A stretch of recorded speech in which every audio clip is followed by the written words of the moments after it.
Should I take one out? Should I not take one out? Right? So the question to ask is, should you RFP or not RFP? And yes, all pun was intended. That's the question to answer, along with how, what, when, where, and why. The request for proposal emails across verticals has been overwhelming this year. But should you respond to all of them? And if you do, then how? How do you know this is the right one for your agency? How do you put together an RFP for if you are a brand? And can ChatGPT really help you put the right one together? So we will get into this discussion with Akanksha Gupta, the founder and CEO of The Other Circle, and Sunaina Jairath, CMO and CCO of Pencos Life. Before we dive into the world of RFPs, let me give a shout out to Comms Adda for partnering with us for this conversation, and my co-founders Sonali Sokal and Pooja Trehan for continuing to bring valuable conversations on PR to the forefront. Let me add them on. Welcome to the panel, Sunena and Akanksha. Hi, Tarun. Hi guys. Hi Tarun. Hi everybody on the call, and thanks to Comsata and PRPOI for this interesting Plus, discussion on a Saturday morning. Absolutely. I'm so delighted that the both of you could join us. So let's dive into it. Sunena, let's start with you. Now, before we get into the subject, our audience would want to know a little bit more about you. You've had a very interesting career that spans across PR agencies, public policy, CopCom, and marketing, and you are from pure sciences, right? How did you decide on each transition? Was this a planned strategy? How did you go about planning this out for yourself? Ah, this reminds me of my age. This question. Hi everybody. So as Tarun said, I've been doing this for close to 21 years now, and as I said, reminds me how old I am.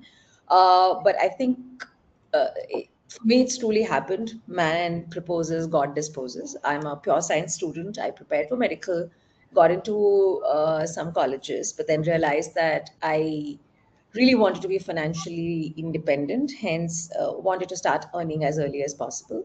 But because I was a pure science student, science was the only stream available to me in college. So I did zoology honors, which was really interesting. And I was telling our co-founder of Bencos that the current role that I'm doing as the head of marketing and communication for Bencos is one of those moments where I've got an opportunity to actually practice the pure sciences that I did a long stint with Perfect Relations Dentsu, then went to Cred, then went to Ashirvad, and here I am now. So, uh, comms happened to me, and I realized I've always been a debater. I've been very active in my school and college, so it was not a difficult choice. Plus, I think the one takeaway for me why comms work for me also is because I'm naturally a very curious person. I love to explore multiple things, and being in an agency for close to 18 years gives you that opportunity where you become sector agnostic. So that's the life cycle, and that's where I am.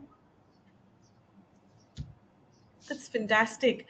It's surprising how any amount of education that you do never goes to waste. Somewhere it all connects and loops back together, right? Absolutely. That brings me to Akanksha. Akanksha, I see from your profile that you have been very partial to agencies in your career.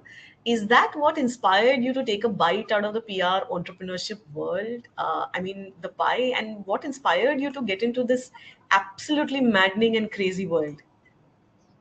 I promise you everything was accidental and not by design. So I think a little bit of what Sunena said on man proposes, God disposes.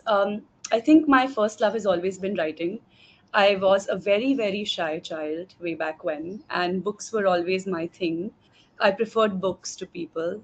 So I think just curiosity as well at a certain level, but I think I got into speaking just because I wanted to overcome fears as a young adult. So that's how, honestly, just the curiosity into the world of communication started. I've done everything I've done, quite frankly, very accidentally, which means that it was never an intention to start an agency. It was never an intention to get into PR. It was always an intention to listen to stories, tell stories, eventually meet people because people are the best stories themselves. So that actually just paved the way, I think, in a certain sense. And I think I'm somebody who gets bored very easily. So being a part of an agency or being a part of that kind of a chaotic world, I think just keeps throwing things at you that, do not allow for boredom. So I think that's honestly the core at a certain level of doing what I do. And also, I think the best way to upskill is on the job, right? So I think even when we were growing up, we probably did not have the facilities or privilege that a lot of us now do.